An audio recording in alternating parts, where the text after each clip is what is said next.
Welcome to my channel GIC. Subscribe for daily IELTS listening test. Now look at Part 1. Part 1. You will hear a telephone conversation about a car insurance claim. You have 30 seconds to look at questions 1 to 5.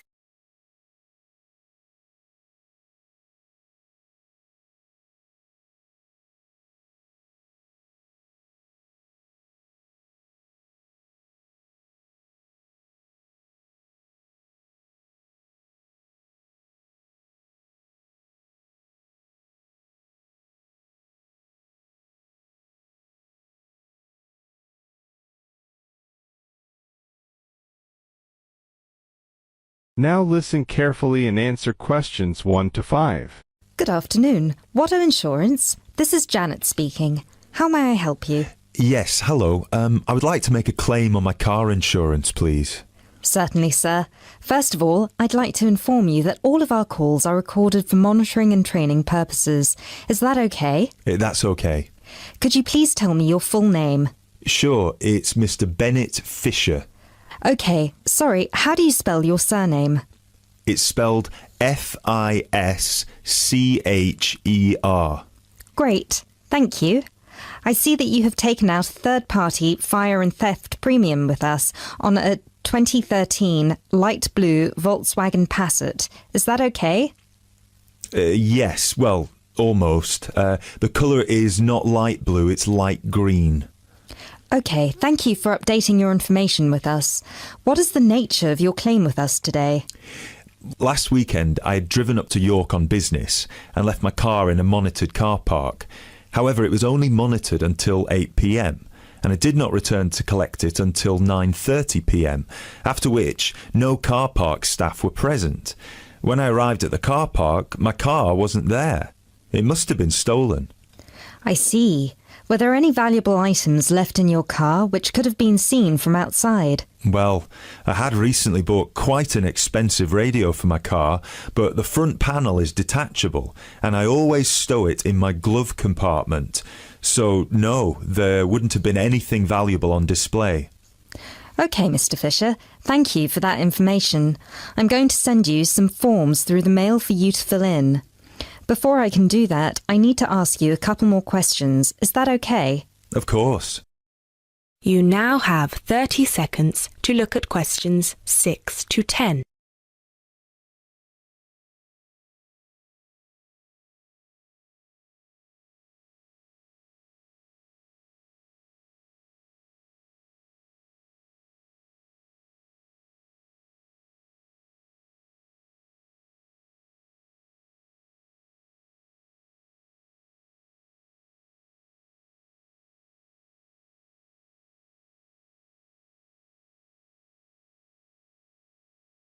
Now listen carefully and answer questions 6 to 10.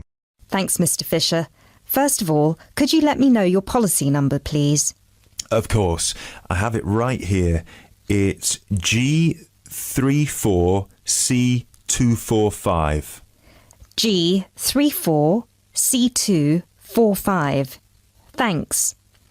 And the type of claim? Shall we say stolen car? Yes, the car was definitely stolen. I reported it to the police immediately. I actually have the report number here if that's of any use. No, not right now. But keep hold of that as we will need to see a copy of the police report eventually. Which police station did you report the offence at? York Police Station. Was it your first time in York? No, but it was the first time I'd driven there. I usually take the train. Were you aware that the car park was only manned until 8 p.m? No, I was not aware of that. Were there any signs put up on the premises that informed car owners of the risks of leaving their cars after normal operating hours? Yes, but they said the car park was going to be guarded until 10 p.m, at which point the entrance is barred so no cars can come in or out. Was any reason given for that sudden change? The police informed me that the staff on duty that night had left on an urgent call. I believe it was something about a family member being admitted to hospital. Were there any personal items left in your car? Yes, first of all, there was the car radio I mentioned before. Ah, yes, of course. Anything else? Just some CDs and an old jacket. Right. Thank you, Mr. Fisher. I have everything I need for now and will send these forms out to you shortly. When you get them, please fill them out with as much information as you can, and where possible, include copies of any relevant documents to support your claim, such as police reports and registration details.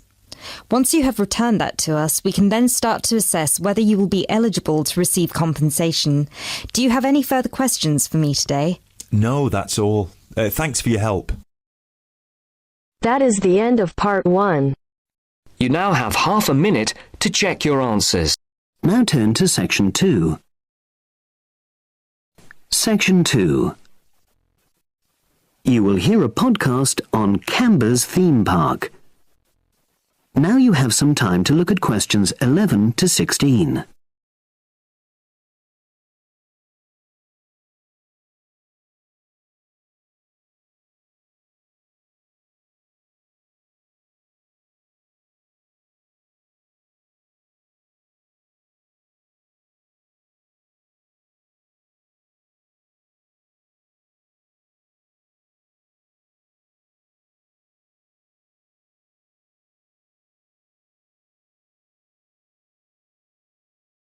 Now listen and answer questions 11 to 16. Welcome to Canberra's Park podcast. In the next few minutes, I'll tell you a little about the park and the amazing things we have to offer. We like to think that Canberra's offers more than other theme parks. Like them, we have a variety of exciting rides for people of all ages, but Canberra's also places strong emphasis on the educational experience for its visitors. Not boring facts, but lots of interactive exhibits. Although it's mainly an outdoor experience, we do have some indoor activities if the weather gets too dreadful. The park's got a lovely, well-established feel, set in 80 acres of beautiful countryside, about 3 miles south of the tourist resort of Dulchester. The park was set up in 1997 by the Canberra family, but then taken over by new owners in 2004, who have maintained the original vision of the Canberras. It has lots of old trees, hundreds of flower beds, and a gorgeous lake. Canberra's has over 45 different rides, exhibits and arcades. All but one of these is free once you've paid your entrance fee. We charge a small fee for our newest ride to reduce the length of the queues. You don't pay anything for parking. A family ticket for a family of 4 works out at about £8 per person, which is amazing value. Full details of current prices are shown on our website, along with full details of rides, etc., and directions for getting to us. We also have a number of special offers. For example, if you live locally, why not join our Adventurers Club, which entitles you to 50% off ticket prices all year round, and a special lane for all rides and exhibits, which means you don't have to wait to get into any part of the park. See the Offers tab on the website. We've recently added a number of new exhibits to the park, and we're particularly proud of our Future Farm Zone, which houses over 20 different species of animals, from chipmunks to dairy cows. The emphasis is on getting near to the animals. All of them can be petted, and you can buy food for feeding the animals. Many of our younger visitors say that this is the high point of their visit.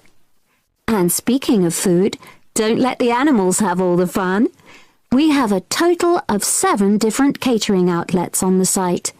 We're open 10 to 5:30 all year round, and cold drinks and snacks can be bought at any time during opening hours. And hot food is available most of the day in the Hungry Horse Cafe from 11 until 5, just half an hour before closing time. Now you have some time to look at questions 17 to 20.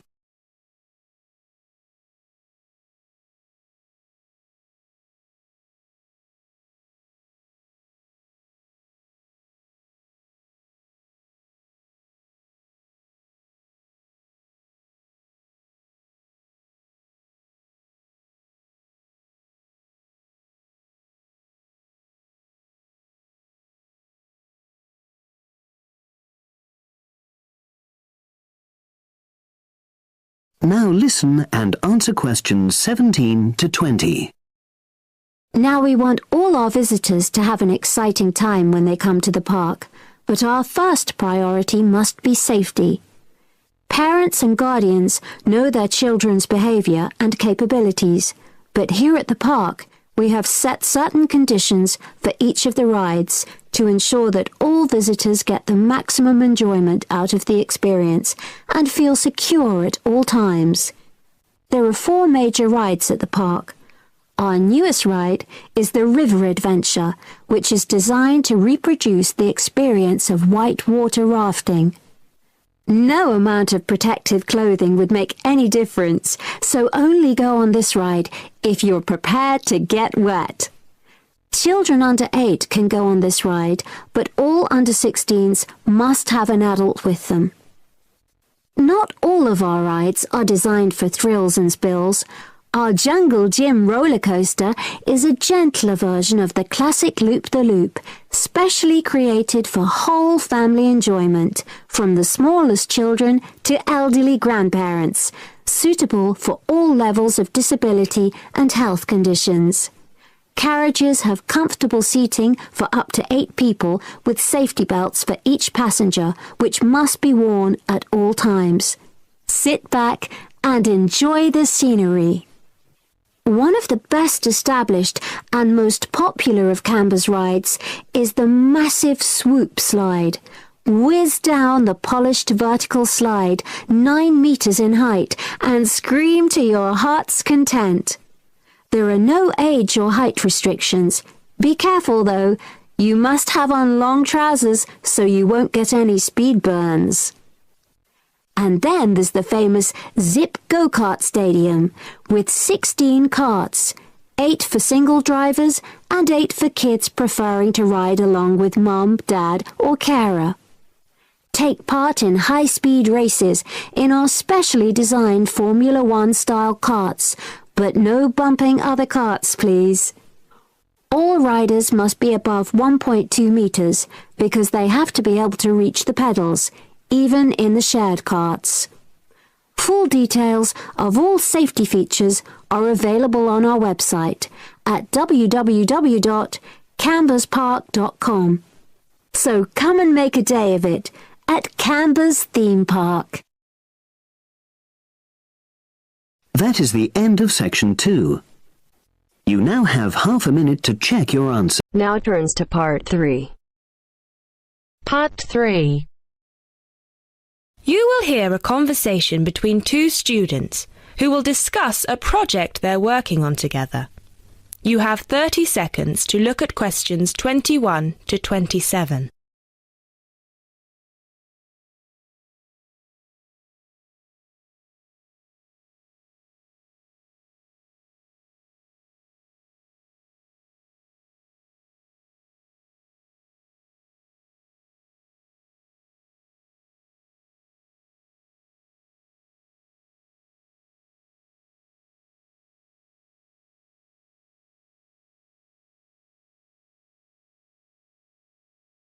Now listen carefully and answer questions 21 to 27. Hey Jess, glad you could make it. We've got a lot to discuss. Hi, Matt. Yes, sorry I'm a bit late. I did bring all my notes with me. Yes, me too. Where shall we start? Well, I think it would be a good idea to clarify our objectives just one more time. Yes, good idea. Okay, here we are. We need to record, photograph, and identify the plant species in 10 1-square-meter plots. Does it say anything about where these plots should be and how they should be laid out? Ah, here it is. It says that all the plots need to be no more than 10 meters apart. And how do we choose them? This is the fun part. I remember this. Here we are. Make a 1 meter square frame using bamboo sticks available from the department stores. Yes, we've already done that. I know, I'm just reading the whole section. Okay.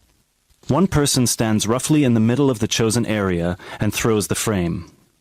The other person uses a tape to mark out the square where the frame landed and returns frame to thrower. The thrower then turns a few degrees on the spot and throws again. The thrower must turn slightly after each throw and vary the force of the throw until after the 10th throw they are pointing in almost the same direction as the first. That sounds a bit complicated. That's only because it's all in writing. It's just a simple throw, turn, throw, turn, throw, turn until we have 10 squares. And I guess you want to do the throwing. Well, if you don't mind. I'm sure you'll be more accurate at marking the squares. Yes, I am sure I am, and I'm sure you've got a stronger throwing arm. You now have 30 seconds to look at questions 28 to 30.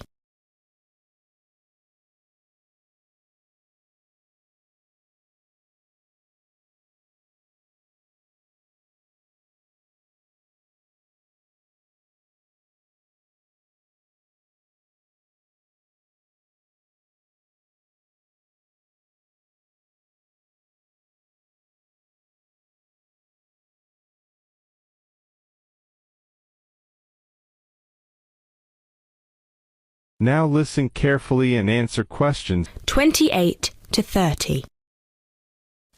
Okay, good. We've got that sorted. Now we need to decide where to go. Yes, I've been thinking about that and I've brought the map. Well done. I forgot mine. Now, I've identified 3 possible locations, but they've all got some disadvantages. Okay, fire away. Well, the area around this lowland marsh could be interesting. There'll be a lot of interesting water plants here. Looks good, but what's the problem? Mainly that it's already a designated nature reserve, and I think there's already been a lot of research done here. I see. Well, I'd rather do something that's new and can be useful.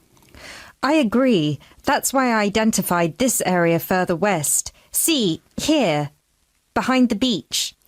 Oh yes, I see. That area there, where it's flat, but quite high. Exactly. If you look a bit further inland, you'll see that there are hills which will protect that area from strong north winds. I see. Excellent. But what's the problem? Just that it may not be very interesting.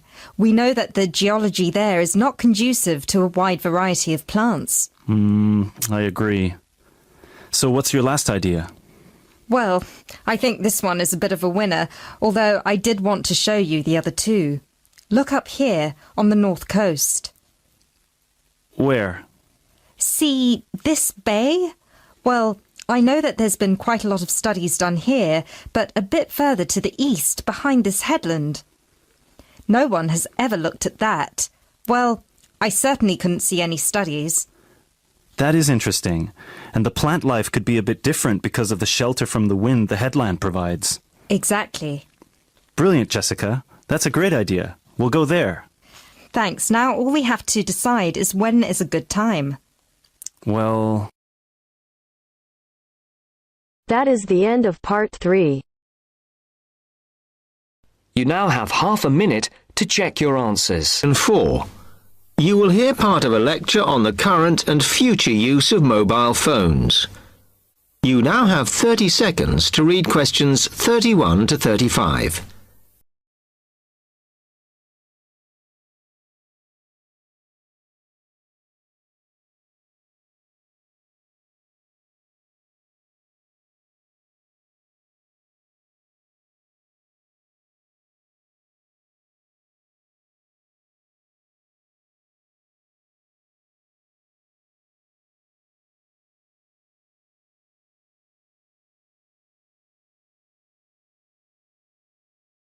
Now listen carefully and answer questions 31 to 35.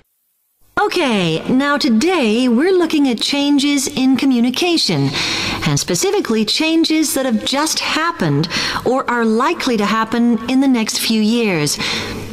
Key to this is the mobile phone, which is increasingly being seen as an all-purpose system rather than just a phone. If you only use your phone for texting and making calls now, you will be amazed at how you'll be using it in the future. The technology has been developed for a range of other uses.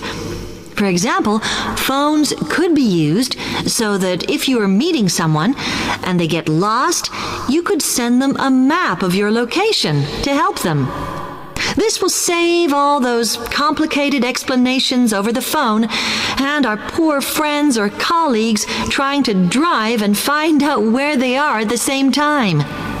And if you get bored waiting, or if you're traveling, for example, you will soon be able to see TV news on your phone as it is actually being broadcast.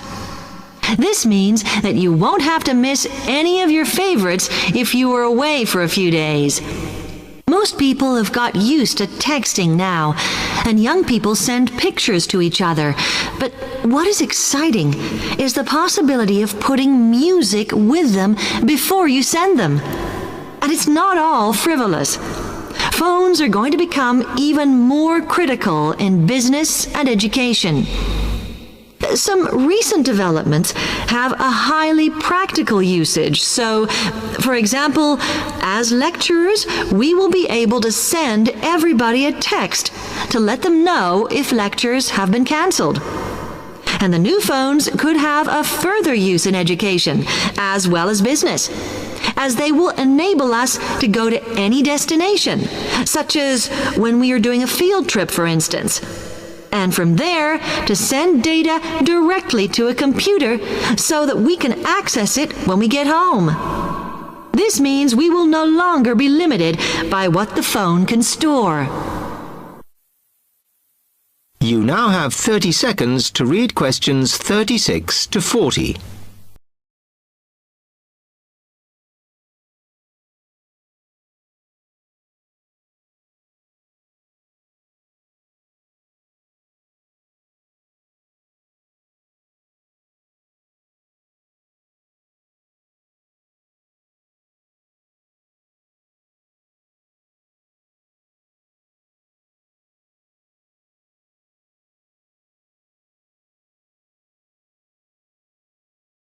Now listen carefully and answer questions 36 to 40. And it's interesting to look at the different ways that men and women use phones now, as that does affect how the technology will develop. Some research has been done on how people use phones, and some of the results are surprising. One of the increasing usages of mobile phones is to get all sorts of data, such as phone numbers, the weather, train times, etc. And while there's been an attempt to set up connections with things that women might be interested in accessing, it is overwhelmingly men who do this. But what about the traditional use of a phone? To speak to people? I suppose we would predict that it is mainly women who use phones as a method of contact for friends and family. But, in fact, the genders exploit this facility equally. I've spoken about the increased business usages that phones will offer, and I suppose we would associate this usage with men. The survey picked up, though, that women are often working from home or catching up with work in the evenings, so they use phones in this way as much as men do. Most of us are aware we can store photos on our phones. It's an ideal method of capturing a moment wherever you are. Women tend to be the group that keep photos on their phones, but it seems that men use their phones to actually take pictures much more than women do. And of course, all this knowledge affects the marketing that the companies will do in order to sell the. That is the end of section 4. You now have half a minute to check your answers.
Thanks for watching. Please subscribe my channel.